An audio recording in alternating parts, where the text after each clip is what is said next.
ce que l'autre a. Bénis Dieu par rapport à ce qu'il te donne. Ne continue pas à chercher Dieu bien aimé, parce que la bénédiction ne se trouve pas entre les mains de ton frère, ni de ta sœur, mais la bénédiction est entre les mains de l'Éternel, qui a fait le ciel et la terre. La Bible a dit, David a dit, je crois mes yeux vers la montagne, d'où me viendra les secours ne viennent ni de l'Orient, ni de l'Occident, mais les secours ne viennent que de l'Éternel.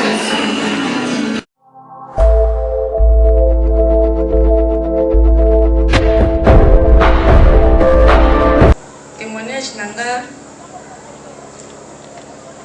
eza pona vie na ngai moko nanu.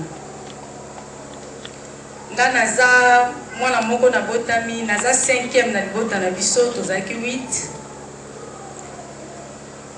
Kobotama na nga na kokola na nga ezalaki mpenza nazalaki makambo moko ya mobulu te. Kimia nasekaka te, nalobaka te, donc so na lobi na bimisi eloko moko na kati pe bongo ifo munoso ndimango. Nakoli na ndenge wana pe papa na nga akuyaki nga mpenza mpo naza ndo ya mama na ye. Donc ezalaki oyo nga na lobi ekotikala ndenge wana kobanda na tata tina bana. Naye kobala na memi likambo yango mpe tina ndako ya libala. Soki nga na lobi kobanda na mobali bana bato nyonso bazala na kati ya ndako ifo etikala kaka bongo. Ezaleli wana epala nde ezalaki normal.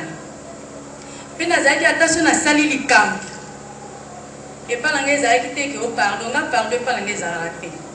Tokovandisa likambo likolo ya mesa todebatre yango lokola nga nazalaka nga makambo na nga bandimaka yango yo mpe papa ifo ndimaka likambo wana eza bongo.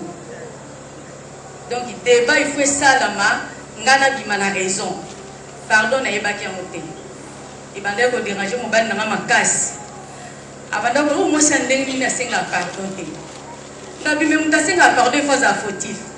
Nga siko na na faute te likambo tolobeli yango eza boye. Yo moko mpo moni oke nga naza na raison. Siko pardon nini na osenga. Ndeko ekolwaki kaka ndenge wana. Lokola mpe nazali mpe mutu koloba mingi te nazalaki ata likambo soki namoni likambo. Soki naza na moya koloba yango te navandisi yango kati na nga mpe mutu oyo toza na koyeba na ye teke naza likambo bie na yina yebeni tovandi na biso mpe tokontinue ndenge wana. Esalamaki tozwa problème mona mobali na nga na 2009. Ye aye koyebaka nga na yina ye na 2017. Aye koyebaka likambo wana nga na yeba yango na sepela nango te na 2017, mais depuis 2009 toza totala na nga na ye.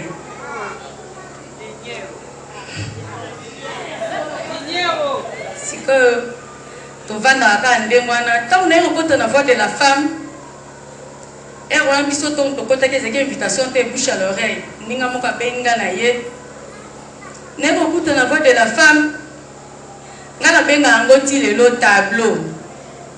Tableau wana voix de la femme etelemisa liboso na nga na grand titre nango ya VFC wana natalaka na tableau yango batielanga 4 objectifs. Sikoyo na bandi tala lobe objectif ongabi objectif oyo liboso nanu connaissance bon connaissance na oleka na ngango na otanga na nga nayeba na nga bible na bala mpe kosambela bien nakiti na oyo ya mibale babi transformation na tiongo na entre parenthèse nakiti na misade oui otala oui expérience bon tama comme nanga mabelo ko pe voix de la femme le bike ba expérience na bina mabe ko ko empêcher ba ninga mususu ba sala mabe wana te ngai bo sava mabe nanga ba mususu ba sala ngote na kiti découverte de talent nga bia o sava to nga na lingana nga mbongo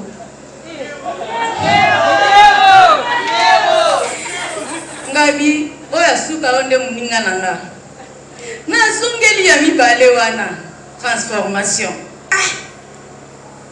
siko transformation yo pardon wana elinga liboso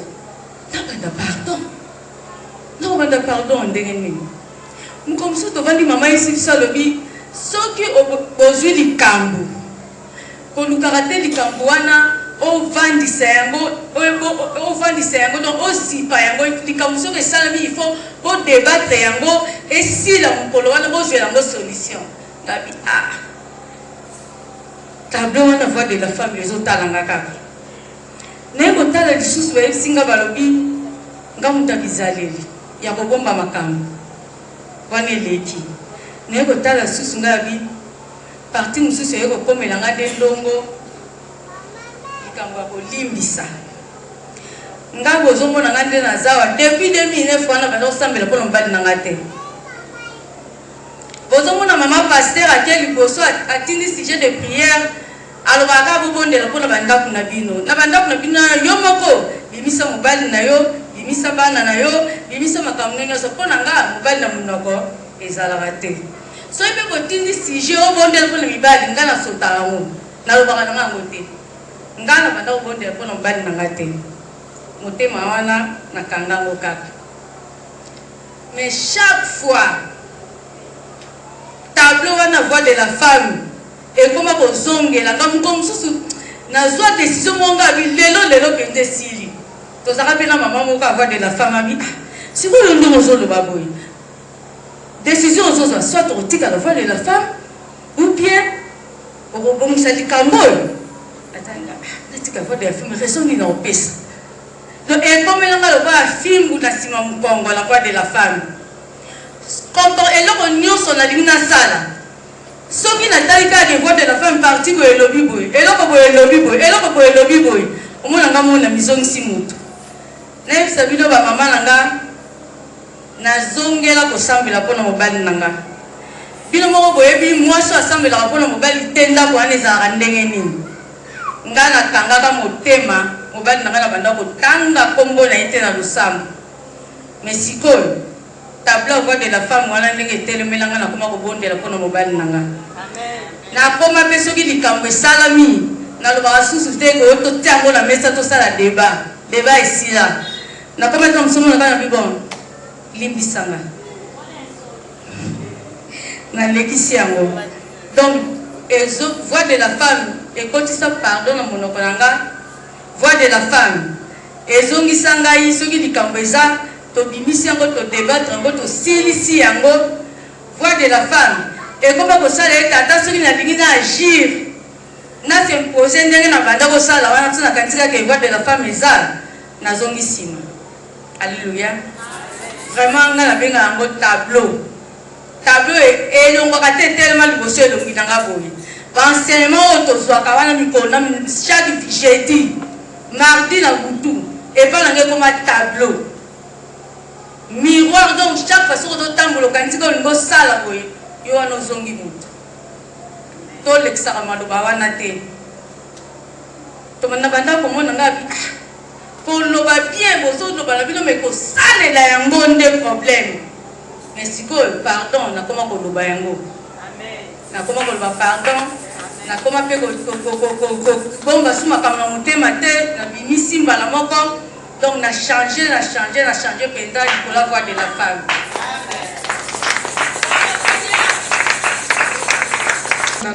moi toza na adama alobi nga nakofanda jamais na motu oyo aza na caractère ya boye koma moto kozala légère boye mosu atelema bibiso balobaka nde malembe me makambo azoloba soki nano batuka yo te to nano betama te tobenga yango ekole tosekaka mikolo nyonso moto aza akombo apesa awa wana mama tuli booloba nini ngabi te mama te tooloba awa eza ekole nayebisaka bango eza ekole ya banti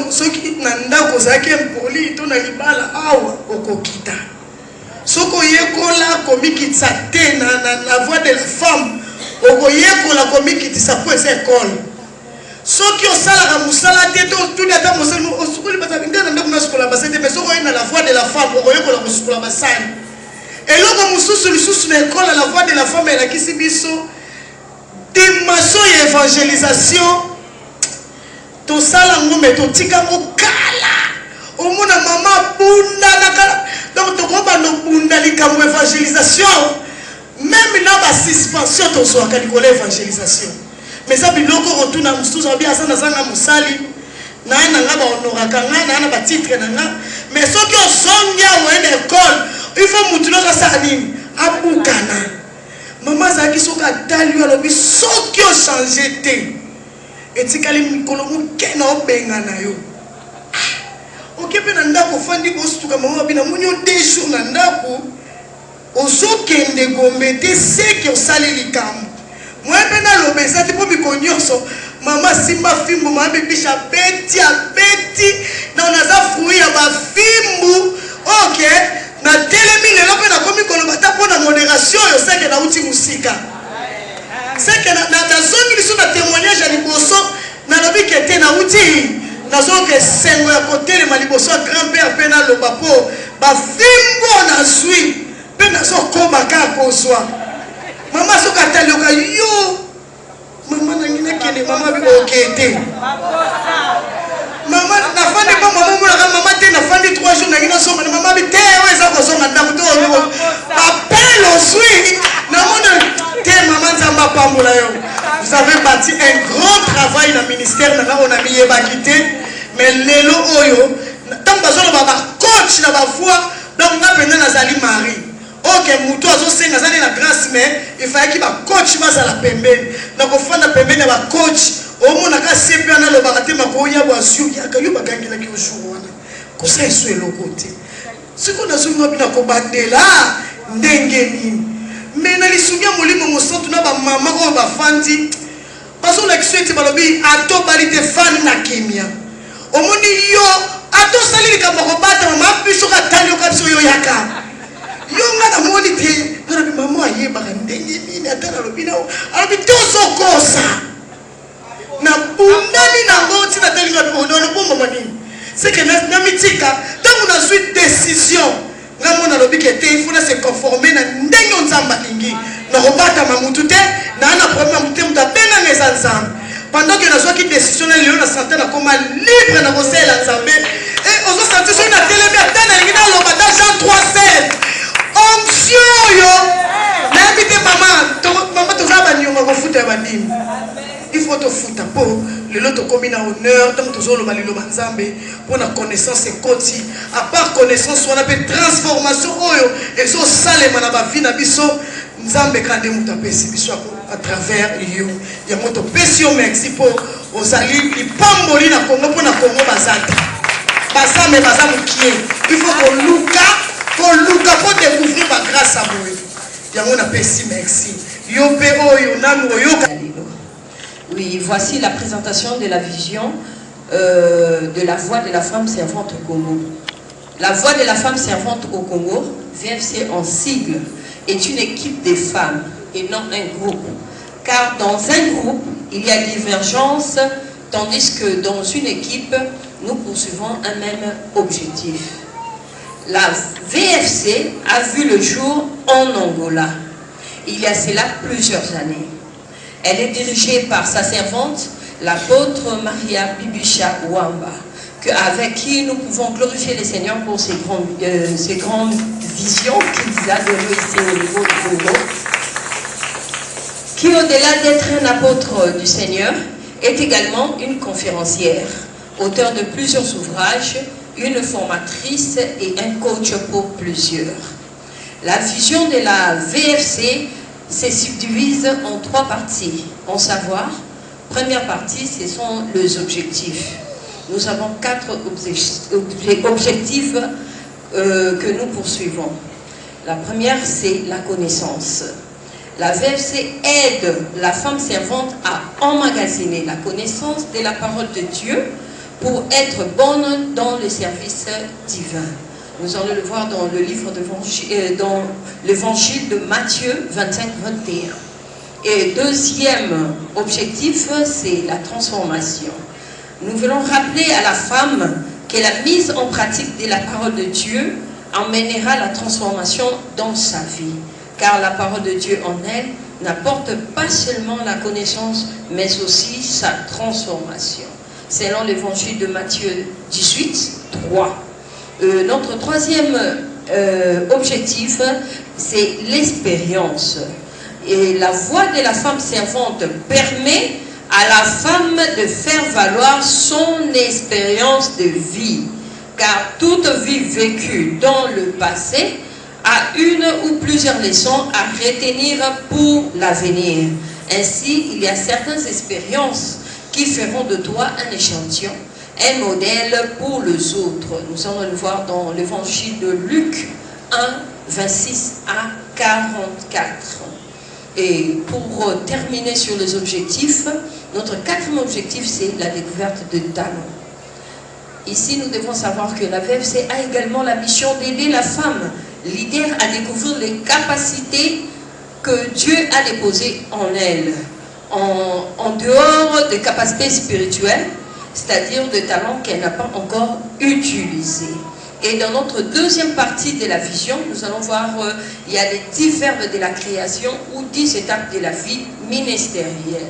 Ici, nous devons savoir que la voix de la femme servante au Congo croit que Dieu, lorsque Dieu t'appelle pour le servir, il te fait passer par plusieurs étapes. Il te sort du néant, il te donne la forme jusqu'à ce qu'il va te positionner. Et à la fin de toute chose, seul lui achèvera sa mission en toi. Et pour commencer avec le verbe que nous avons dit, le type de 10 étapes. Notre première étape, vient de la parole qui dit Dieu créa. Ça vient du verbe créer dans le livre de Genèse 1.1.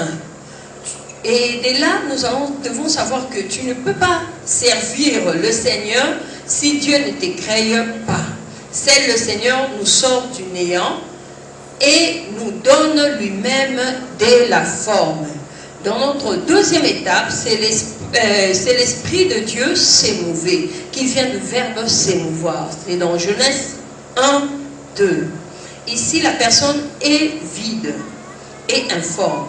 Mais le Seigneur, au travers du Saint-Esprit, lui donne de la forme. Donc, nous croyons à l'œuvre du Saint-Esprit, car en parlant du Saint-Esprit, nous avons la personne du Saint-Esprit, l'œuvre du Saint-Esprit et l'onction du Saint-Esprit. Et au niveau du troisième étape, nous allons voir que Dieu dit, qui vient du verbe dire, c'est dans le livre de Genèse 1, 3. Ici, nous croyons à l'autorité de la parole. Ici, nous croyons à la puissance de la parole et nous croyons aussi que seul le Saint-Esprit nous donne cette autorité. Dans notre quatrième étape, nous allons voir Dieu vu, qui vient du verbe voir. Nous allons le voir dans le livre de Genèse 1, 4. Ici, on nous dit qu'on doit laisser Dieu voir à notre place, afin que nous puissions faire les choses selon la vision de Dieu. Nous croyons donc à la vision de Dieu. Au cinquième étape, c'est Dieu sépara. Ça vient du verbe séparer. C'est dans le livre de Genèse 1, 4. Nous devons savoir ici, après la création, Dieu doit te séparer de certaines choses. Le Seigneur doit d'abord te faire passer par le brisement. Et notre sixième étape de l'étape ministérielle, comme je venais de le dire, c'est Dieu appela, qui vient du verbe appeler. C'est dans le livre de Genèse 1, 5. Ici, nous devons savoir encore que avant que le Seigneur t'appelle, il te fera passer d'abord par ces 5 étapes, qui est le verbe créer, s'émouver, dire, voir et séparer, puis appeler.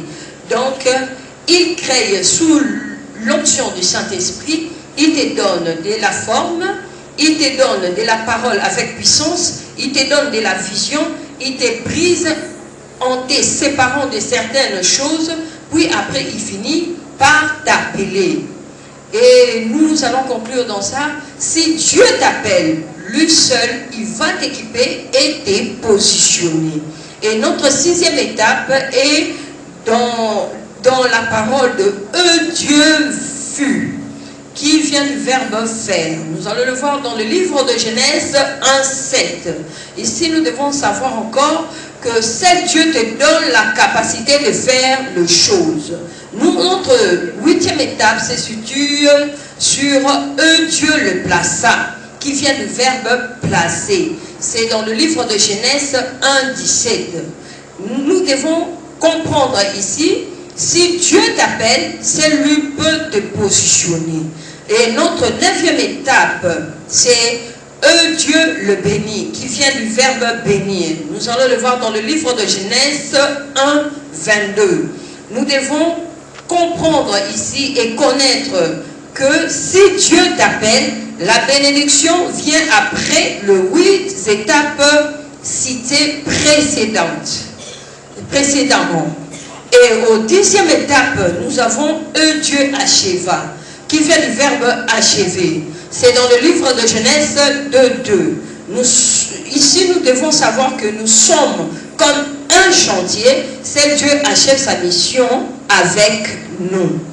Et voilà que nous arrivons à notre 3e partie de la vision, qui se situe sur le 12 rois répartis en 10. Il s'agit de nos départements et de nos commissions. Et la première voie, qui est la voie d'Élisabeth, ici nous devons savoir que c'est la voie des aînés dans la foi. Ce sont nos échantillons, celles-là qui ont dépassé la 6e mois, et ceux qui ont dépassé le 6e mois, celles qui ont des expériences les plus avancées, ce sont nos coachs. Notre deuxième voie, c'est la voie de Marie. C'est la voie des femmes qui ont des grâces de Dieu, mais qui ont besoin des aînés, afin de les aider à aller de l'avant. Notre troisième voie, c'est la voie de Naomi. C'est la voie de femmes qui ont échoué et qui aident les autres à ne pas suivre leur chemin, mais de réussir. Elles ont de l'expérience en fait d'empêcher quelqu'un à faire du mal.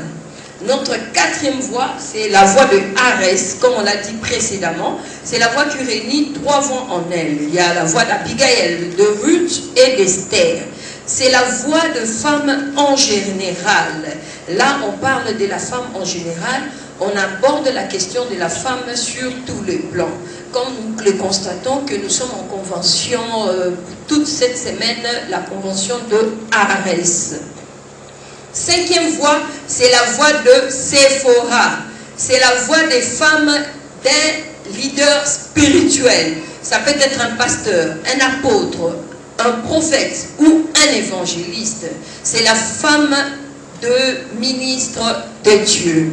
6e voie, c'est la voie de Séphora, la voie de Sarah. La voie de Sarah, c'est la voie de femme d'un leader en général, c'est-à-dire celui qui dirige une société, une entreprise, c'est la voie des femmes des leaders en général, peu importe le domaine. 7e voie, c'est la voie de Myriam. C'est la voie de leader auxiliaire, c'est-à-dire la femme qui travaille ou qui fait l'œuvre de Dieu dans la vision d'une autre personne. 8e voie, c'est la voie de Marie de Magdala.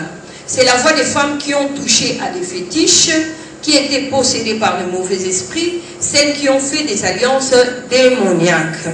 9e voie, c'est la voie de Lydie. C'est la voie des femmes partenaires, les femmes qui servent Dieu avec leur argent. Elles servent Dieu d'abord, mais avec leur argent. Et 10e voie, c'est la voie de Déborah et Jaël. C'est la voie de femmes qui influencent la nation. Elles travaillent en complémentarité, c'est-à-dire les femmes qui travaillent pour l'intérêt de l'autre, de la société ou d'un pays. Ce sont des femmes aux multiples responsabilités. On les appelle les femmes plus. Ici, on apprend aux femmes, au-delà du ministère, à découvrir d'autres talents, devenir des commerçantes en association. Bref, on est servante, mais on peut aussi être ou faire autre chose. Donc, ce sont des femmes aux multiples capacités. Voici, c'était notre vision qu'on a pu faire la lecture pour ce soir. Et si vous êtes touché, si vous avez retenu quelque chose et vous avez écouté aussi le témoignage qui a été donné par les servantes qui sont passées ici, veuillez nous contacter pour l'adhésion. Merci beaucoup.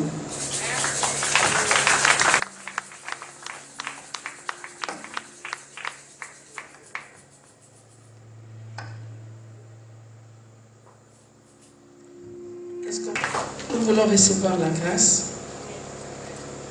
Nous voulons recevoir la première intervenante. Je vous en prie si on peut s'élever.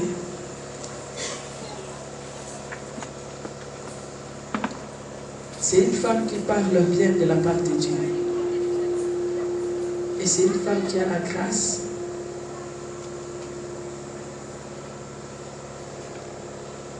Et vous allez la découvrir.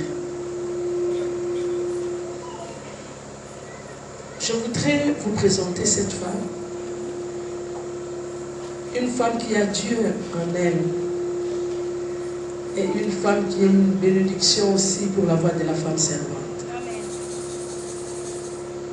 Une femme qui ose des choses que les autres n'arrivent pas à le faire. Elle fut candidate à la députation aussi. Et j'aime la manière dont Dieu l'utilise aussi. Sous vos acclamations. Lorsque j'appelle la servante de l'Éternel, Maman Clarisse, pendant qu'elle s'approche, est-ce qu'on peut honorer cette grâce? Est-ce qu'on peut honorer cette grâce? Que Dieu utilise son nom, que l'onction sans musique soit déversée sur toi. Dans le nom de Jésus, communique la vie au nom de Jésus-Christ. Amen. Zambasane Lomula.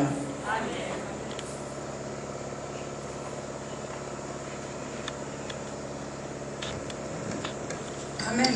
Amen. Nous pouvons s'asseoir au nom de Jésus-Christ.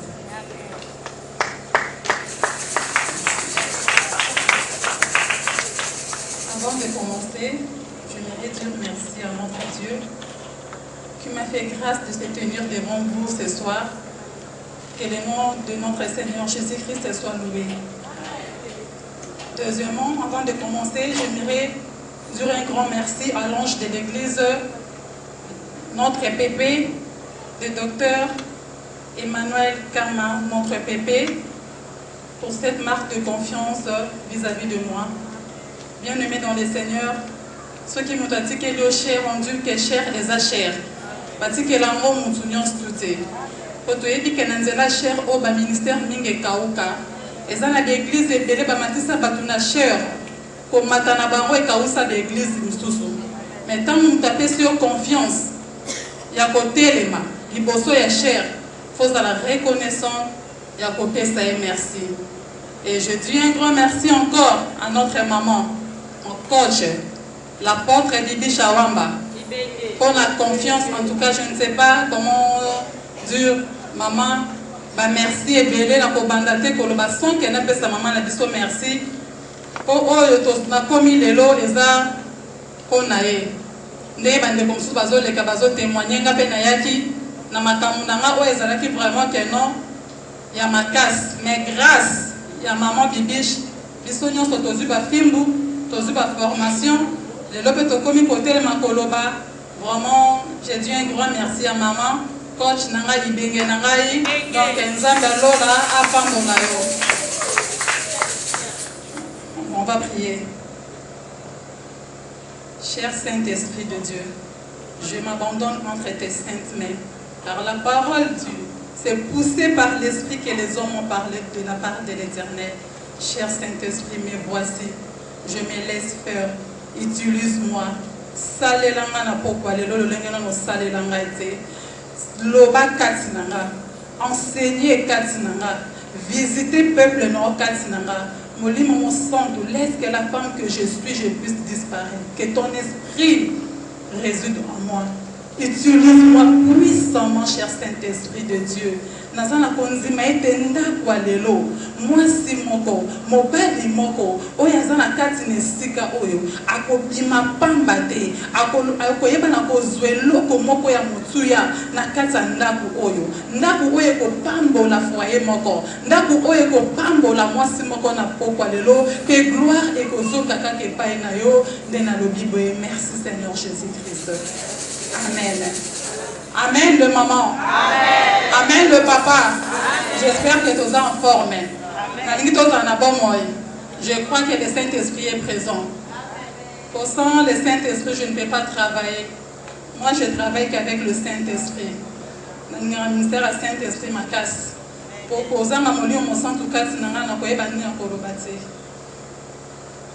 Les lots aux olobela, Ndakuya, Rite et Boaz. Tozo lobela une maison et ses problèmes. Ndakuma kona makambunango. Uta to bandaki to mole ki ba maman msuale ki aba lobi bandaku mususu ebele ba lobi bandaku ya la maison d'Adam et Ève le balbec le syndicat général Naman le to le bandaku ya Ruth et Boaz. Avant de commencer, on a beaucoup d'analyse qui to ye bananu mamuke ndaku ya Ruth et Boaz et zandaku ya mi ba le parce que Ruth a traversé des maisons. Avant que Akomana Boaz, Aïbaki non kozana li parla mususu. Ya moi na lingi expliquer biso peut-être que le bakeno ndaku ya Ruth na Boaz. Tokyo za kati nesika oyo. Peut-être yoza marié, peut-être Ruth na ndaku liboso akufela ka mobali. Em yoza kati nesika oyo okobakenga na kufela mobali te. Peut-être oza divorcé. Peut-être le divorce, ça n'est pas causé na comportement na yomoko, na ba caractère na yomoko. Ma ben na on est ça qui est pas la noix liboso et beba. Mais n'est pas sérieux na pokwa lelo. Nzambo abengi sokati nesika oyo. Na convention mine na oyo une maison c'est problème. Abengi pour faire sa solution na problème wana. Peut-être yo pour faire la mobile très tôt. Omituna ka mona lokola vie na wesuki. Na pokwa lelo nzamba bengi okati nesiko po aiso ke vie na wesuki te. Okoki pe ko sepela. Pour Ruth abalaki, mais mobala kufaki, mais avivaki na seconde gloire. Lelo na pokwa lelo na ta assurer moi si moko. Seconde gloire et ko sala manakata bombo na yo. Po na zone dimela nzamba lola, na zone dimela l'ange de l'église, na zone dimela nzamba des parents, na zone dimela nzamba la voix de la femme servante. Abegi yo pamba te kati nesika o bien-aimé. Ya on a ngi bolanda ngana bokebi nyonso. Peut-être que le bakeno mobali nda boyaka yo. Yo lingaka libala wana oui, c'est bien. Mobali nda boyaki. Mais nzamba lola akoki pe ko sepilso na pokwa lelo. Comme mobali oza ana siko le bike ngana se retrouver a menga moi sinde muta boyaki nga. Soki moi si pas boyaki yo na pokwa lelo nzamba a capable ya ko sepilso pe na moi si mususu. Amen. Deuxième maison na yo dans la maison moi ya gloire. Amen. Ruth a trouvé que gloire a trouvé que grâce na miso nzambe. Na sala konzima ete moi si moko na pokwa lelo a trouvé grâce na miso nzambe. Ngolu na nzambe za kati nesika oyo. Tikete ngolu na nzambe bana ko localiser moi si moko kaka ndenga vanzi wana. Kaka ne bandeli ngolu na nzambe bana ko assister papa moko ndenga vanzi wana. Je crois que ce soir la grâce de l'Éternel va localiser une femme ce soir. Que Dieu nous bénisse. Amen. Wana tokotanga tellement que ndabu oyo ils ont tous les 4 chapitres ya Ruth et Boaz. Mais, Torotama Kaka, dans Ruth, chapitre 1, le verset 1 jusqu'à 16, ceux qui sont dans montagne de Moko et Malam, Moukat Nassal, à côté côté. Pour se faire un séjour dans les pays de Moab. 2. Les noms de cet homme étaient Elimelech, celui de sa femme Naomi, et ses 2 fils s'appelaient Marclon et Clijon. Ils étaient Éphraysiens de Bethléem de Juda. Arrivés au pays de Moab, ils y fixèrent leur demeure. 3. Elimelech, mari de Naomi, mourut et elle resta avec ses 2 fils. 4. Il prit des femmes moabites, dont l'une se nommait Orpa et l'autre Ruth. Ils habitèrent là environ de 10 ans. 5. Marclon et Clijon mourirent aussi tous les 2, et Naomi resta privée de ses 2 fils et de son mari. 6. Puis elle s'éleva, elle et ses belles-filles ont fait de quitter le pays de Moab, car elle a pris au pays de Moab que l'Éternel avait visité son peuple et lui avait donné du pain. 7. Elle sortit du lieu qu'elle habitait, Accompagnée de ces deux belles filles, elle s'est mise en route pour retourner dans les pays de Shidon. 8. Naomi dit alors à ces deux belles filles, allez retourner chacune à la maison de sa mère, que l'Éternel use de bonté vers vous, comme vous l'avez fait envers ceux qui sont morts et envers moi. 9. Que l'Éternel vous fasse trouver à chacune du répond dans la maison de Marie. Et elle baisant, et s'élevèrent la voix et pleura. Et lui diront, non, nous irons avec toi vers ton peuple. 11. Naomi dut retourner. Mes filles, pourquoi viendriez-vous avec moi? Ai-je encore dans mon sein des fils qui puissent devenir vos maris? 12. Retournez, mes filles. Allez, je suis trop vieille pour me remarier. Et quand je dirai, j'ai de l'espérance, quand cette nuit même je serai avec un mari et que j'enfanterai des fils.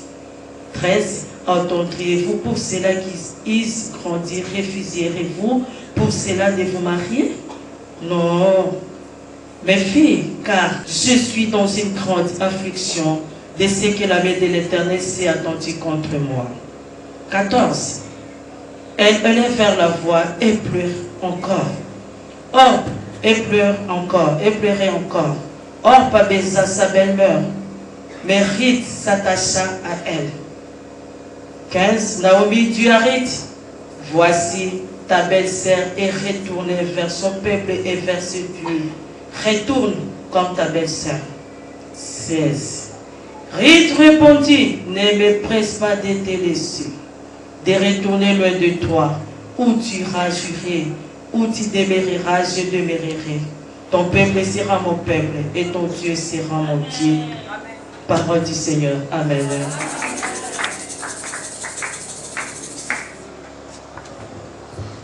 Amen. Wana ba kotangela biso reçu ya rite. Donc dans la Bible biso eza histoire mobimba. Bandi na chapitre nango, te to bandi na chapitre 1 ti na 4, eza histoire mobimba. Moi to tanga ngo nyonso ezala te. Mais to retenir que maison oyo ezoloba tous les 4 chapitres ya Ruth. Ba point na ngai ndi to bandi to sala ka choka boyi même que to komaka. Naza na 13 points. 13 points parce que na kobanda nanu na ndako ya liboso ya Ruth. Pour epesa biso image. Tout le monde a place Ruth autaki na ndenge akomaki na seconde gloire. Yango na kobanda nanu na ndako ya liboso. Ndako ya liboso to na 5 points. Point na biso ya liboso eza les fondements étaient mauvais. Pour le comment? Voilà premier point. Deuxième point, ils avaient tout sauf Dieu. Troisième point, une maison sans épanouissement. Et quatrième point, c'était une maison à perte. Cinquième point, c'est séparé pour s'attacher. Donc Ruth s'est séparé à ses dieux pour s'attacher à Naomi. Na deuxième fondement, na deuxième ndako na biso, point liboso ezali, cette deuxième maison a été une maison de seconde gloire. Deuxième point, ndako ya mibale, c'était une maison de grâce, c'est-à-dire sans effort. La grâce a été la clé du succès de Ruth. Troisième point, Dieu peut te donner un homme bien positionné. Quatrième point, Ruth était une femme travailleuse. Et cinquième point, une femme emballée par le gène et la propriété. Sixième point, le savoir vivre, ce qui a fait entrer Ruth dans sa deuxième gloire. Septième point, la seconde maison de Ruth était un central de bénédiction. Et huitième point, les données ont changé, c'est-à-dire la finalité de Ruth était bon. De la nuit, sera mutumoko. Où est-ce que point souka? Yanda kwa mibale. Mais la nuit, ça mutumoko na poko alelo. Quand dengozo landanga, il va que ba données et vie ne changer. Ba données ouais ba do compliqué à kokota awa. Quand vous bima a ba données va les changer. Pour deuxième maison il y a Ruth, ba données ne se changer qui. Tozo qui c'est la première point la biso pour toi ba no ke malam. La première point, les fondements étaient mauvais. ndenge te section fondement ya rite nde batangeli biso bible elobi rite azalaki moabite azalaki na mboka ya moab donc mboka wana ezalaki mboka moko ya malédiction parce que koko ya rite ayebaki kobotana mwana na ye ya mwasi basalaki inceste nde na badescendance wana de rite ayaki obima donc azalaki mwana mwasi oyo do baprésente biso bana ebandeli keno donc elle était une femme maudite donc Rite azalaki maudite po azalaki descendant ya autaki na Moab mobali ya Rite Machlon azalaki mwana ya Naomi na Elimelech bango bazalaki bato ya Bethlehem bayaki na Judée bazalaki na bata Bethlehem kune pana bango bazalaki na Nzambe donc on total la fondement to mo teke fondement ya Rite ezalaki mabe à partir ya koko na ye donc bisika uteli source na ye ezalaki déjà mabe mais mobali pe na ngambu na ye source na ye ezalaki mabe lolenge nini ba parents na ye bazalaki peuple de Dieu bazalaki bato ya Bethlehem à cause ya kozanga à cause ya nzala ekotaki na Bethlehem bakokaki kosupporte nzala wana te batikaki Bethlehem baye kosejourne na kati ya Moab donc bakomi wana bible elobi bafixe kuna demeure na bango or babimaki na Bethlehem sa la volonté de Dieu toyebi ete mutu nyonso oyo asalaka likambo sa la volonté de Dieu toyebi nini oyo ekomelaka ye papa mama toza kati na esika oyo tomonaka mingi na bacouple soki problème ebimi mingi ezalaka kaka no mwasi nde aza na problème soki mwasi azobota te balobaka nini mwasi nde aza na problème soki problème moko ebimi na libala ezalaka plus mwasi mais toyebaka kotala tous les deux côtés te mais awa batalisi biso tous les deux côtés bazalaki na problème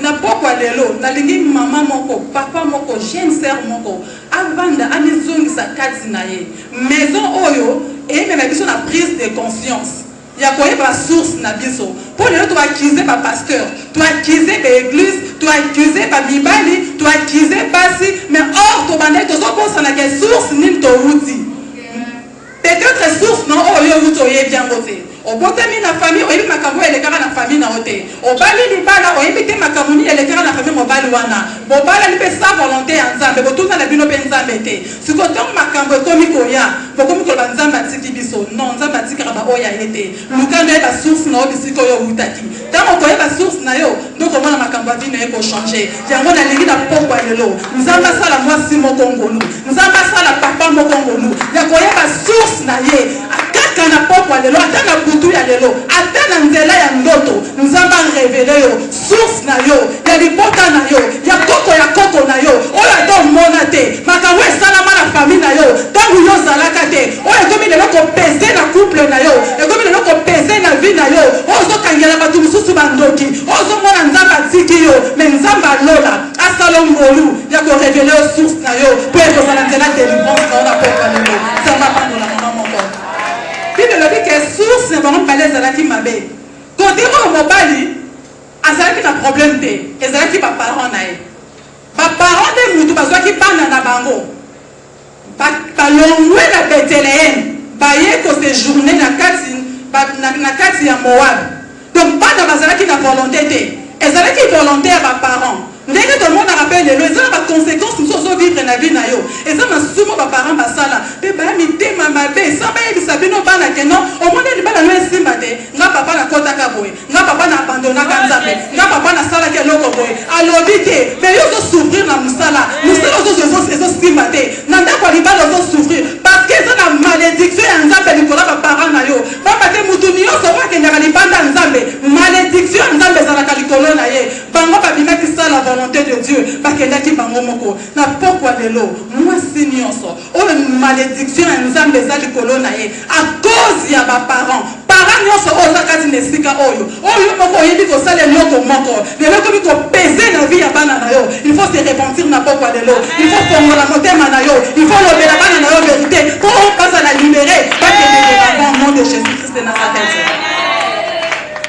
Bible elobi na biso ke les deux sources tomoni ezalaki malamu te ekokoze Ruth ekokufela mobali nde nalobaki na ebandeli akufeli mobali peut-être yo okufeli mobali te Et puis deuxième maison, il y a Ruth. Et le but est qu'il faut mobali kaka kufa. Comme Ruth a kufa là qui mobali, il y a pas fois kufa. Non. Nous avons encore continué la seconde gloire. Kaka na mobali wana. Oya zara qui mabe. Oh malédiction n'est que peser le corona bino. Mais tant aujourd'hui délivrance, nous avons encore ça la bino ngolu. Kaka na mobali wana. Pour continuer la deuxième gloire. Pour ça nous avons. Attends nous avons la coquille nyonso. Nous avons capable. Il y a que changer mobali oyo. Qui démonique est impossible de changer. Et pas un verbe impossible de se conjuguer. Nous avons la mission dans le tout puissant. Aïe pas qu'on a ça la nyonso. Il y a un monde qui sa maman va qu'on a pas parlé l'eau. Même kaka oyo zana yowana. Dieu est capable de soi de le changer. Au nom puissant de Jésus-Christ de Nazareth. Riz a coupé là qui mobile. Peut-être il y a dans le mariage, mais on s'est retrouvé. Peut-être il y a un coup fait là qui mobile. Mais c'est qu'il y a un kilo de malédiction. Et bien, il faut peser les colonnes. Il y a un qui mobile. Mais il y a un capable de pas quoi l'élo. Il y a un peser mobile. Peut-être il y a un comportement tellement que bien aimé dans le Seigneur. Au lieu de se voûter. Attends, on a pas le jour à côté, on a pas le poli.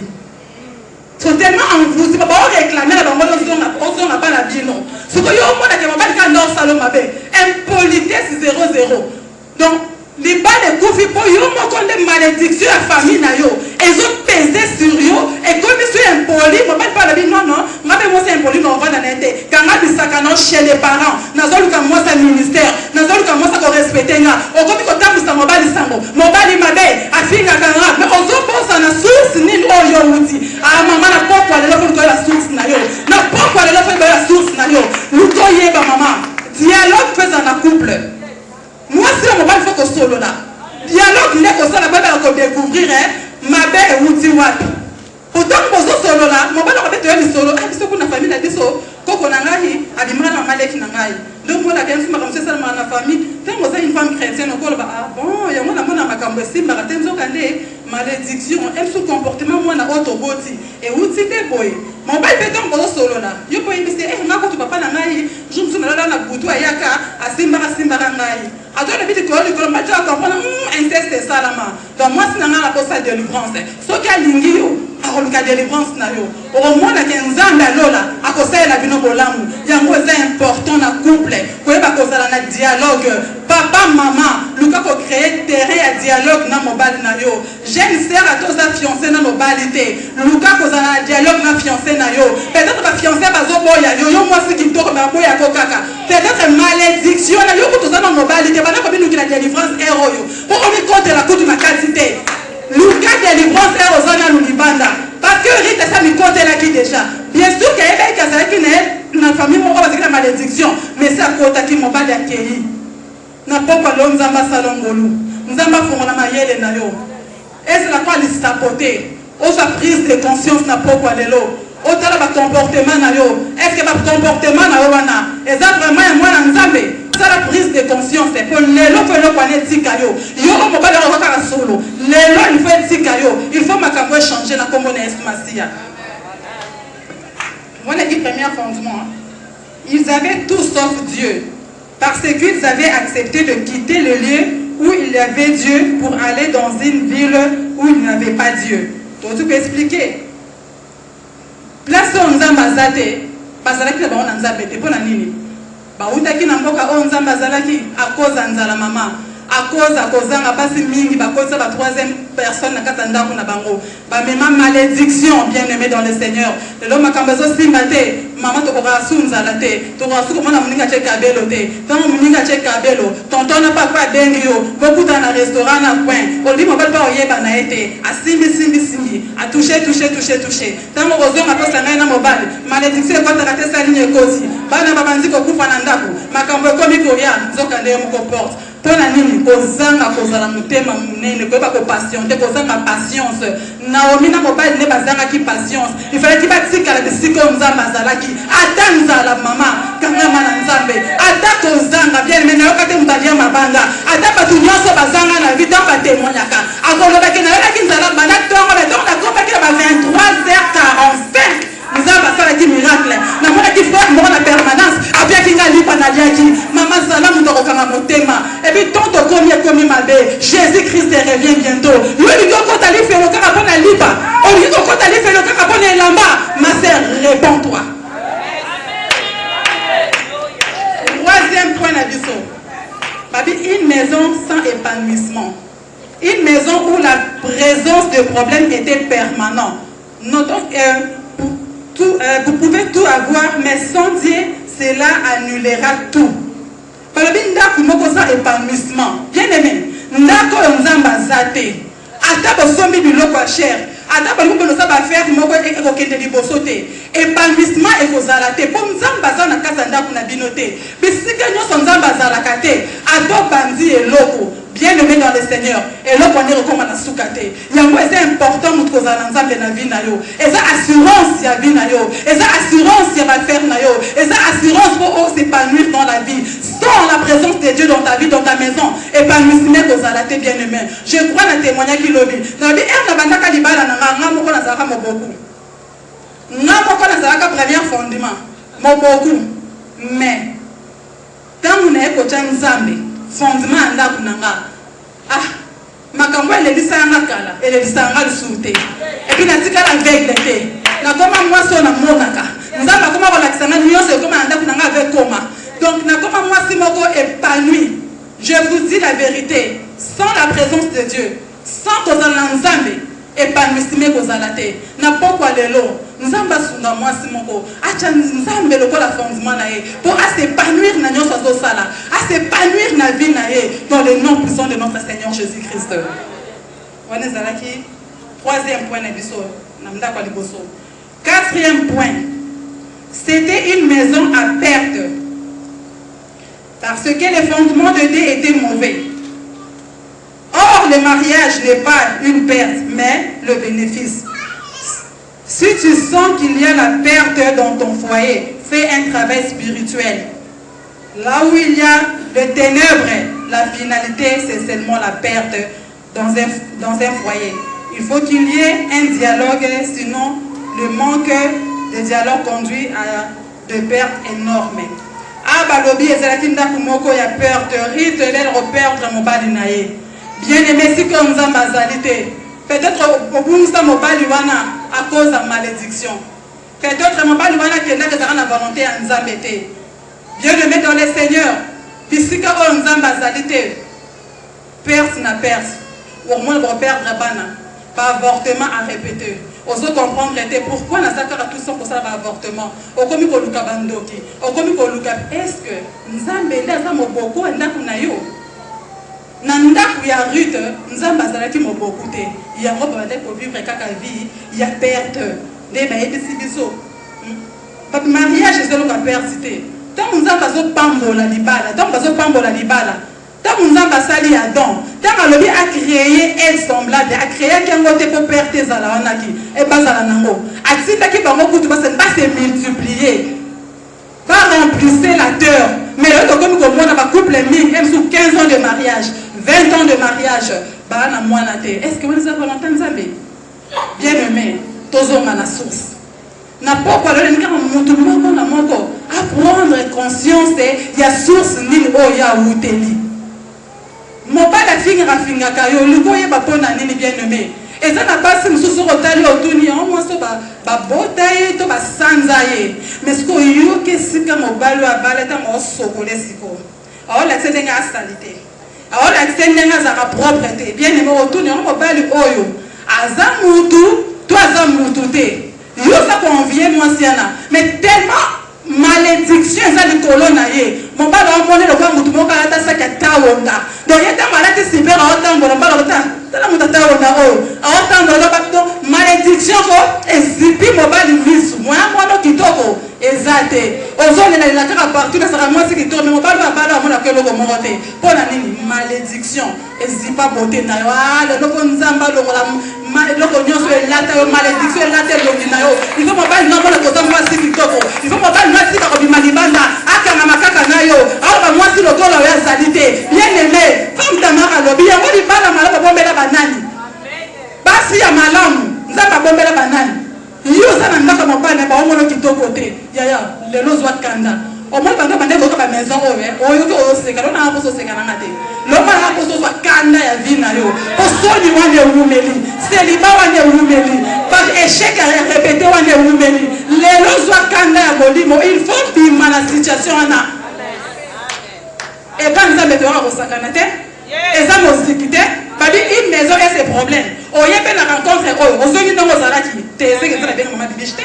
nzamba pesaki ye vision oyo pona mwasi nyonso oyo akoya ntango akoyoka mateya oyo ndako nesala nini sikoyo obika te ndenge nini ngai ezo yo kobika yo ata balati so malédiction ya ndenge nini ata yo moko nde koyibaka eloko akokola bino balakela yo mabe na pokwa lelo nazoloba ifo eloko wana etika yo yo ilfo bima na sa malédiction wana ilfo nzambe alola nzambe asalaki ngrit ngolu asala ngolu na pokwa lelo dans le nom puissant de Jésus-Christ. Ok, la 5e point na biso balobi se séparer pour s'attacher place de la lingara yango maman na likam ne yango memaki Ruth na seconde gloire maman mpona kokota na seconde gloire condition ezakaka moko ya kosala nini ya kokabwana mpona kokangama bible elobi Ruth à prendre conscience abi malgré na mwasi kitoko bato baomona nga nazalaka bien bato baomona nga natambola na mituka bien mais eza basi mosu bakosa biso yonga na nvi ya motu te ataka moni otambola na range rover eza ya yo peut-être otambola na range molalaka na yo te rite asali prise de conscience abi bato bazomona nga rite na otambola bato bazomona nga mwasi kitoko mais nga moko nayebi ke non vi na nga eza bien te bisika na uti eza mabe mpona kutena nzamba mwasi yo malgré Naomi asali ne erreur ya kotika mboka na ye ya koya koluka lipa awa mais naokisa mona mboka na bango lipa ezongi bien aimé dans le Seigneur mama bibiche aza coach na nga ntango nakutanaki na ye natali msunga na marié mama na nga aza marié te ebele bakojuge bakoloba nini te ya bala te conseil ni akopesa yo le contraire Naomi abongisaki nyonso mais asungaki Ruth akota na deuxième gloire na ye bien aimé dans le Seigneur kojuge kosala nzambe te mpona faiblesse moko aza nango kangama na eloko nzambe atye kati na ye akoyebaka kobongisa yo mpo kota na deuxième gloire na yo nalingi mwasi moko na pokwa lelo akangama na nzambe alola kangama na nzambe alola mpo nzambe alola ndakozwa yo akokotisa na deuxième gloire ezaka ngolu ya nzambe alobi il fait grâce à qu'une veille Ruth oyo ezalaki na ye moabite mais nzambe asalaki ye ngolu akokota na deuxième gloire na pokwa lelo mama na ngai na pokwa lelo jeune sœur attache-toi à Dieu nakoloba na ote kokota deuxième gloire na bilamba nde ekoti deuxième gloire non bote na ote mte ekoti na deuxième gloire non bamoyen na ote mte ekoti na deuxième gloire non koloba français na ote mte ekoti na deuxième gloire non namona mwasi oloba français likokuta na boyo kite sakei mais tala niva mibala bashege nde baosakane mpo mobala sire na bino ezala te pour te dire que moto apesaka valeur proverbe 31 elobi na biso une femme qui crée l'éternel c'est celle qui sera honorée mwasi oyo azobanga nzambe ye nde kozala honoré eza kabele na ote kozala ozala honoré eza bilamba na ote nde ekotiso na deuxième gloire eza bandako na ote nde ekotiso na deuxième gloire c'est Jésus Christ de Nazareth ntango s'attache na nzambe wana mipesi na nzambe wana yenda kolongola na ndako ya soni akokotisa na ndako ya esengo tika na pomba lelo nzambe asala mwasi moko ngolu na kolongola ndako ya soni na kokota na ndako ya esengo yo bandaki kolela yo makambo bandaki kosimba te yo bandaki komitungisa ntango nyonso nzambe abibisha wamba nzambe docteur kama abanda kolongola yo na ndako ya soni na pokwa lelo ndako ya soni eza adresse na yo te ndako ya soni eza esika na yo te nzambe alola nzambe ekoluka na pokwa lelo abanda kobimisa yo abanda kobimisa yo abanda kobimisa yo abanda kobimisa yo amema yo na kati ya ndako ya gloire au nom puissant de notre Seigneur Jésus-Christ de Nazareth.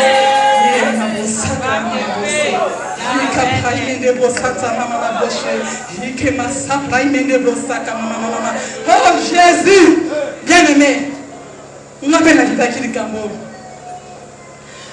nalingaka ona oteya maison eza na bamaison mingi nateyaka mimona na kasi Jésus naindebosaka yikapraimendeblosa ekemadablosansamandebloche bien aimé moto alongolaka soni eza nzambe moto amemaka na deuxième gloire eza nzambe eza moto mosusu te bien aimé le Seigneur Au cause de la famille, il y a la malédiction.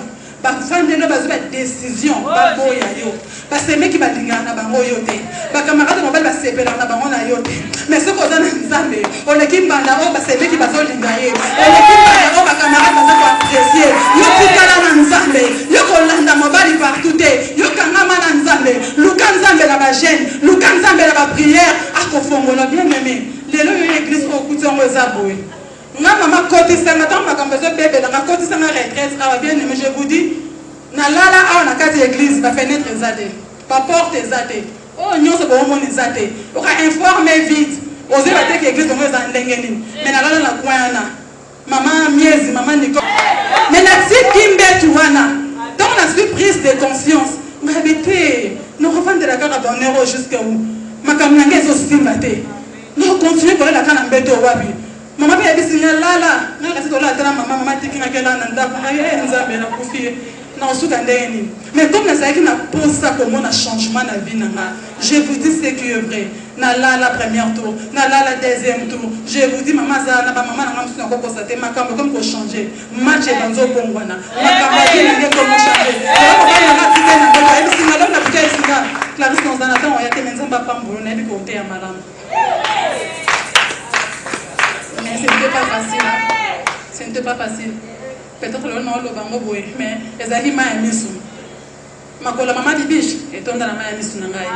N'a l'élan à sort, signor sort. Mais le long zambeu, ouais, deuxième gloire. Ah, Pessingue Simba. La deuxième gloire. La deuxième gloire.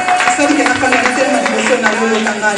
La deuxième gloire. Avant de manger la dimension du colo. N'a dit que non soukawate. N'a dit que n'a zo kende. N'a zo la vision à Pongo. N'a combattu jusqu'à ce que n'a koma na likolo. Pour la Simbi Nzambe. Yango na édition na poko lelo. Simba Nzamba lola. Costume va concert mobilité. Rite ayoka ki ono mi abande kolo banaye. Maman yoyo karanani. La première fois, cette deuxième maison a été une maison de seconde gloire. Ndaku ya Ruth a mis balé et c'est là qu'il n'a pas seconde gloire. Ruth a écouté na Boaz. Bien aimé, Nzambe soka le bien s'appelle ça Boaz. Ruth la Moabite a écouté na Boaz au hasard Bethléem. Il y a Ephrata.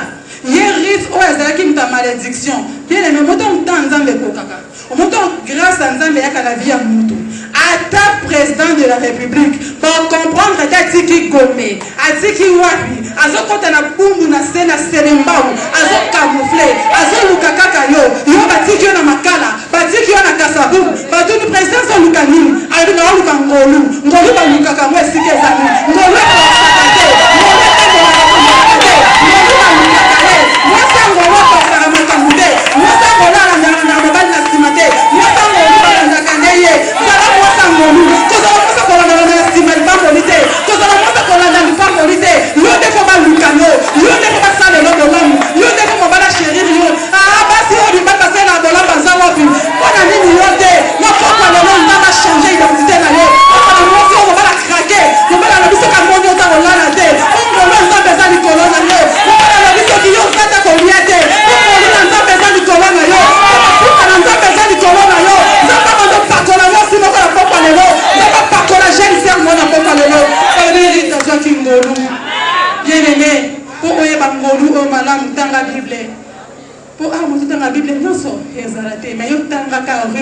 Maintenant, la première chapitre, c'est la quatrième. Au niveau Yangolu, au Ruth Azwaki. Dieu peut te donner un homme bien positionné. Des alliés troisième point de vue. Nzambe est capable d'accomplir ce mobile moko. Assister ça va doctorat, mais il y a beaucoup de choses comme maman va au marché au Yédité. Mais Dieu est capable de faire ce mobile wana.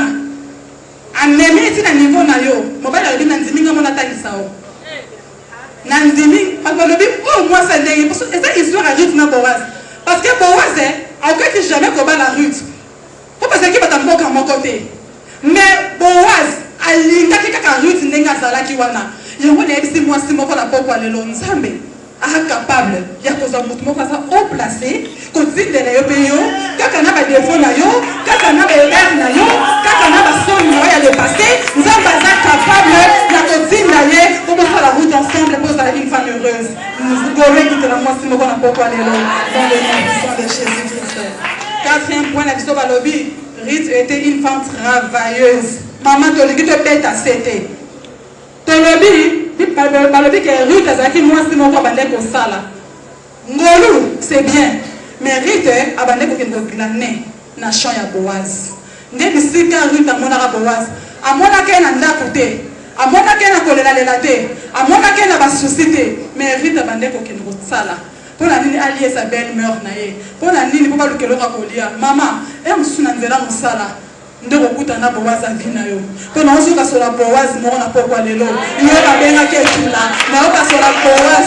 Deuxième gloire de Dieu ma belle. Deuxième gloire de Dieu ma belle. Ah, maman na Boaz pour ba lote denga ndoto. Na sala mariage coutumier te. Mais que mo lote denga ndoto paka mo papa bala na mariage religieux. Deuxième gloire de Zoya. Ndeko tikala. Mama ko tikala te. To kende nzela moko. Deuxième gloire de Zoya. Mwana le sarona ko tikala. Deuxième gloire de Zoya. Na pokwa lelo. Deuxième gloire de Zoya na vina. Salam sala. Pour ça fainéante te. Ata ko sa na église na musala nzambe. Ata na protocole. Yo kombo la église za musala. Na ko kombo la wana, ese pasteur mo pe ala oteya awa ko ka kude. Aotala. Moi si boza mona alutile. Ita o glané. Boza e bisirit. Ah, atuni serviteur na e. Moi ça na atuni kwani. Wa tiraki. So ka tiraki te boza atuna te boza. Atuna rit. Bebe e bisepe ke rute. Auti ko ya auti Moab. Aïna belle-mère n'a rien coupé le mobile, mais Boaz est tel y était. C'est juste l'eau, moi, je vais revenir dans Boaz. On dit que nous sommes colonnes, attends, on peut faire l'information que le roi va zéro. On est là, il va du 5, le roi la femme samaritaine, mon mal à côté là, Boaz a occupé un athée. Il y a mis une aise à la carte, il ne faut pas amener que mon mère n'est pas lui. Il n'a pas de chose à la ville que moi, ça va le roi va zéro. Bon, on va la ville pour tout cas, fait là ce qui va passer. Mon mal à côté là, côté, il y a la carte, oh, il y a son monde. Boaz. Atalaka ngolo ezaki likola rite ozwa ngolu na pokwa lelo ngolu eleki nyonso lelo tozalaka ngolu ozwi prise de conscience ngolu na nzambe likolo na yo ndeko omema nango na pokwa lelo nzambe azolo honorable. Cinquième point, banalité je vous dis eza na mwasi moko ndeko moko ayebisaki ngai ye ntango abalaki te azalaki propre. A commis la salité beaucoup impossible. Mais il y a la beauté. Salité au commis dans le monde. Il m'a compris, comprendre un pété. Envoûtement, malédiction. Les lots fait quoi? Salité ou la malédiction, il fait quoi? N'a pas quoi les lots. Mais comment vous recourez sur les autres montés? On peut me sortir pour la paix. C'est vraiment une fille à classe. Bien aimé, propriété à la rue de Rebénaki Boaz. Boaz c'est moi qui a mon accueil rite. Donc Boaz ça couvre, il va couvrir la nuit. Quand on s'en occupe des autres là, ma que le rhum donc quand tu viens à l'intérieur de nuit, il y a ça propre. Propriété ça dans le soumeté. Ma cause c'est biso kala keno, cause c'est la force à la salité. Quand il y a église qui t'a mal à kana mutu, non, c'est pas ça. Nzambe na biso nzamba propre. Prends soin de toi. Lave-toi. Naomi a été sirite avant qu'elle ne rencontre à Boaz. Moi, je suis sokola. Dans la coche, je vais maman bibiche. En revanche, je vais dire ça. Comment on a dit? Ah, maman, moi, je suis fanda. Je suis fanda. A benzo pemben. Coaching. Tango ozonga. Maman veut changer. Enfin, coaching wapi. Moi, nzambe zala propre. Jésus-Christ revient bientôt, oui, tu as la propriété. Il y a la salité. Tu as ta film à Jésus, tu as ta robe, tu as mon coin, tu as ton nom, tu as ton nom, tu as mais il y a ma robe, tu as la salité. Mais je peux exemple. C'est quoi on dit que la salité pour nous? Mon livre salité, tu as télémédié, comment on a dit? Elle libéré mon nom. Attends, tu as dit que la salité, tu as la salité, tu as dit que mon mot. Attends, tu as dit que la salité, Zoya. Et quand on va l'église, on a l'église, et c'est pas qu'on a qui l'église de l'eau. Non, on a dit que la salité. Ça la propre, maman. J'aime ça la propre. Mon papa va te poser un sous à la pembe, non, mais si on a niveau salité, ouais, malédiction, famille, les latayo, à aucun cas, ils se soutiennent, à remonter au solo. Parce que l'homme souhaite la malédiction. malati si okasolo po mbala na poni akende libanda yipo ko mona normal talie ena sokola na ngapel soute so na ekana mipambi na ngana mbeto na sécurité so na ngode jour changera te car les so kami baloti kala na ngo le lo ngolo ngolo balati mususu o ba beta na hota na ngolo tabita o kuna wana string mo kwa bien o wana soube no mo kitoko o wana soutien mo ke vandi meta ma wana yo ko la douche à chambre zo bi matala car les so ko ba mama mais est-ce que c'est normal sans tabou une maison et ses problèmes sans tabou maman changer ma sous-vêtement est important ni pas que parce qu'on a pas à tirer parce qu'on va les sous na yo pour la bala on a propriété de cause malédiction de la boutique na non bala keli banda changer mieux beaucoup toi au sala na non so wana mobala kenya emenza lola au bundelo so amoni ke yende muto sana insensé au tindelo ya malamu poso kimia posa moi sa propre mais ce qui yo ko za salité nous ko ba changer non salité non na bundelo amen nzamba na part na yetu to na part na biso sala part na na pokwa lelo na asir mo simo ayoki tu na tika makla so la ta kitoko pati na ta mo kwa na ta pona lokumu na nzambe amen oui ba déception na zo kula tra mobile nous allons na valeur te pour dans l'église nous sommes la masse d'or pour dans l'église bandine nous sommes les moza sexy pour nini na bikena na boîte na mbali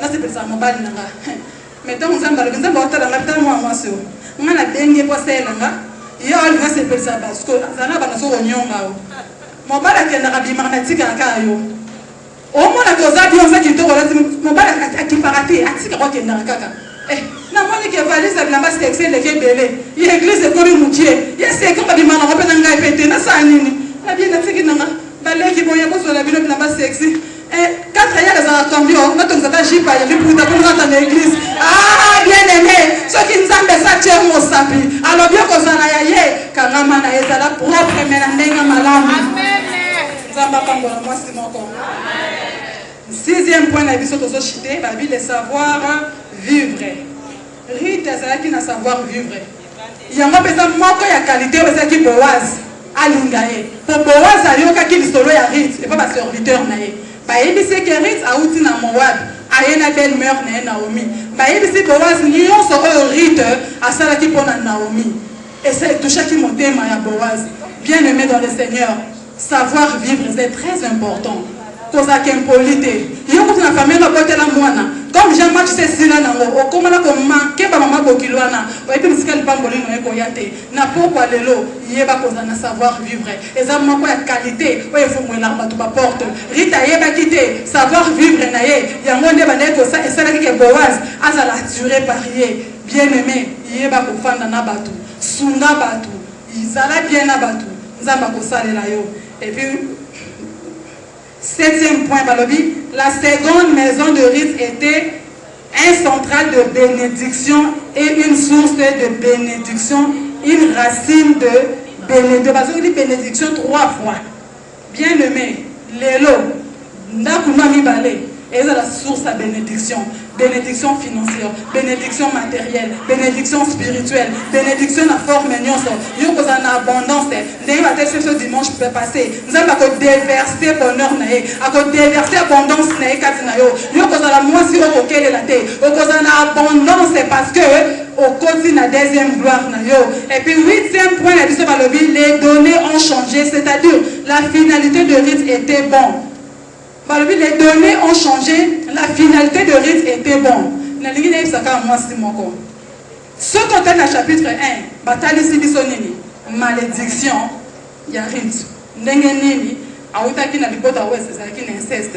Mais ce qui ont été na souka, bazotel sabiso, na lini mwasi moko ba komizo sasko kati na ye. Poto komi na souka. Nata sûr que j'ai prise de conscience na poko alelo.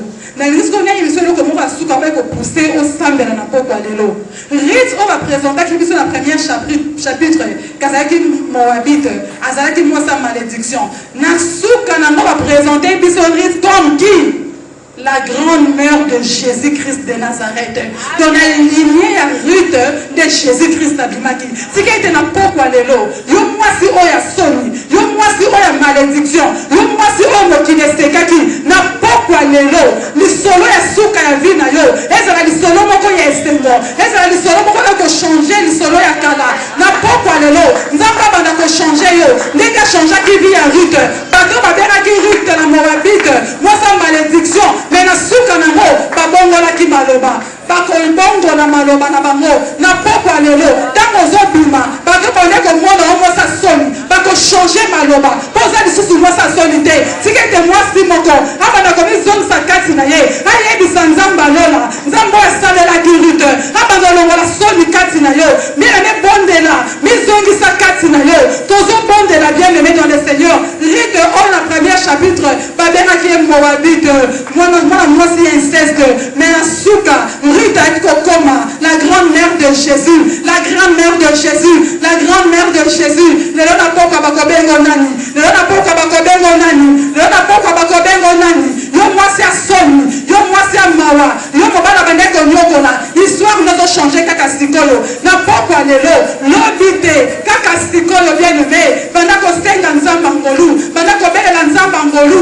Nzamba sala kiri ngolu. Mama bondela, mama bondela, mama changer na vie.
Pourquoi? Parce que Nakoyo est réparé finalement. Demande-t-il pardon, mes bien-aimés. Pour que seconde gloire commence d'abord à réparer.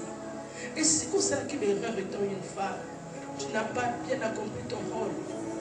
Aujourd'hui, le rôle de malamouté, comme mari, comme femme. On va lancer une seconde gloire, mais les bisanga. Donc, on a beaucoup de bien-aimés. Pendant qu'on porte la loi prions tous ensemble dans le nom de Jésus.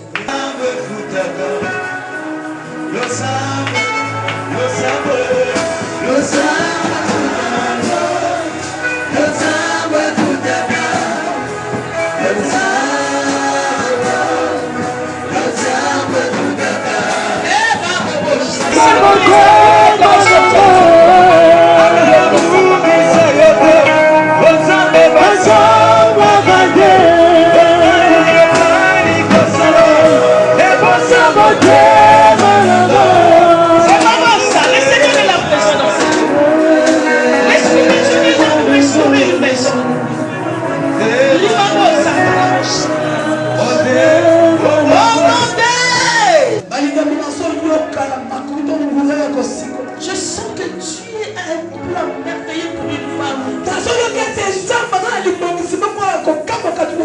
Bien-aimé, lorsque Dieu parle, parce que Dieu veut apporter quelque chose de nouveau. C'est que Dieu a des éléments qu'il veut placer dans bien-aimé, Dieu ne parle jamais envers. La parole de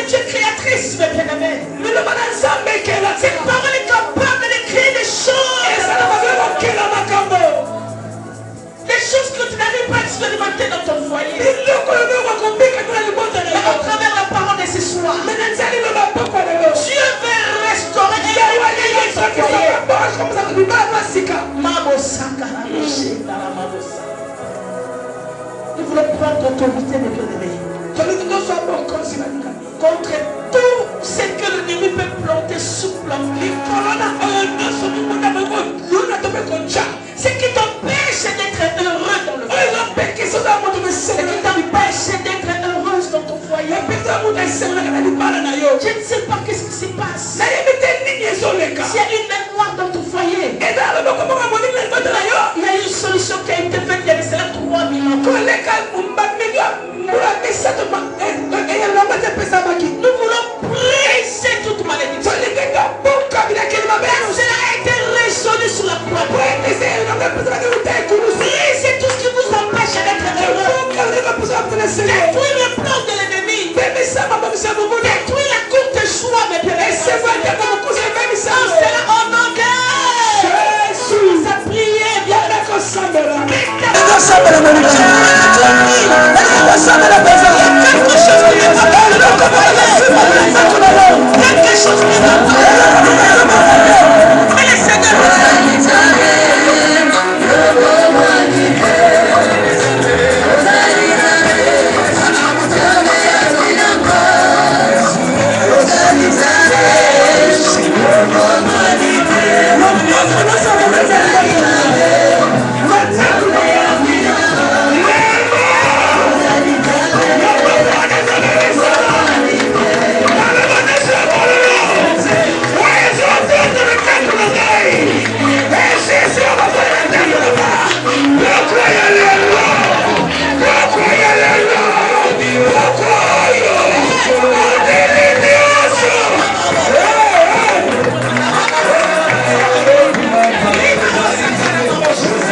personne ne peut le faire.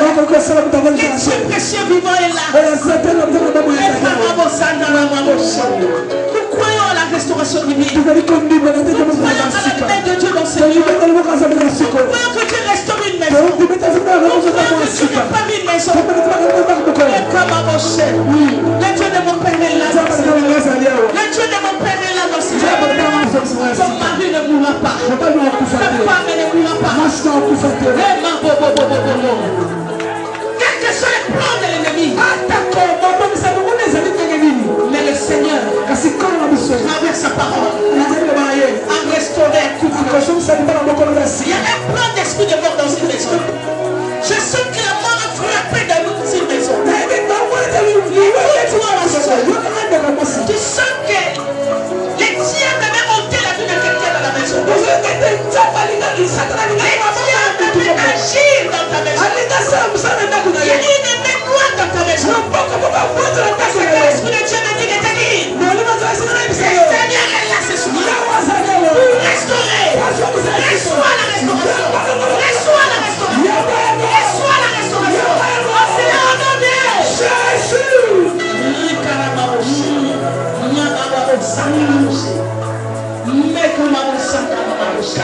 Élève-toi parce qu'il y a quelque chose qui est l'esprit de mort et puis et si tu as lire le bas des hommes, que les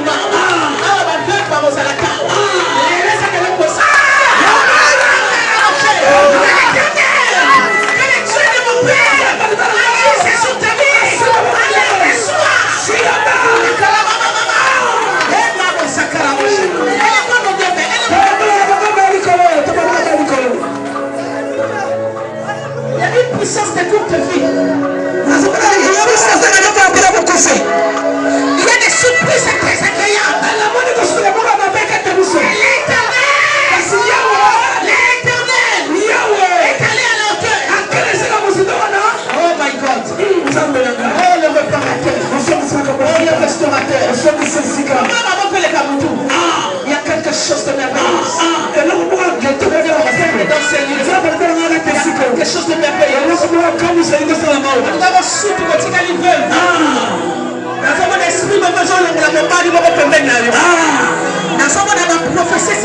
L'éternel des armées là. Le Seigneur. C'est lui qui restaure, qui repart.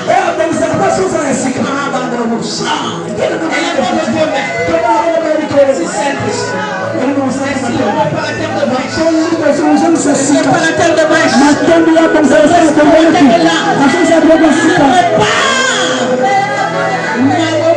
Oh Dieu, merci. Tu as empêché à ta servante de pleurer. Merci.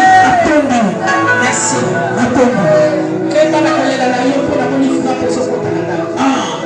Merci Jésus. Laisse-moi. Au nom de Jésus.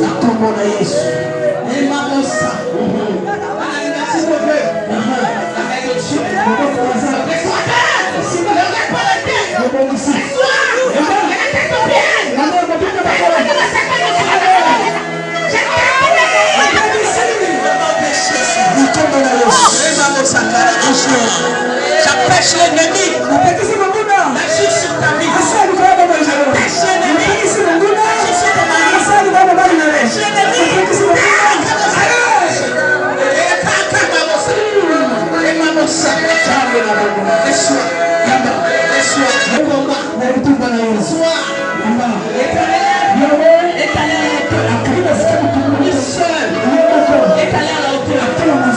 J'empêche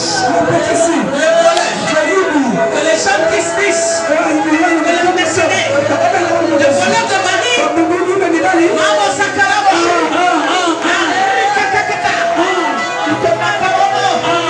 laisse-moi la vie.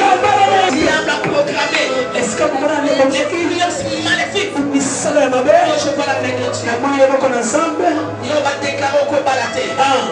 Bakono Bala. Bakono Bonga. Bakono Sepela. Laisse-moi. Ça va reparler sur la miracle. Amen. Ça va rechercher ma donna famille. Amen. Ça va rechercher ma donna famille. Amen. Le moment où on parle à terre, le moment où on parle ma soeur. Amen. Le moment où je parle, l'éternel est en train de travailler. L'éternel est en train de travailler. Alléluia, sa malédiction. Et pas mon sein, ma mon laisse-moi, merci que nous acclamons très fort.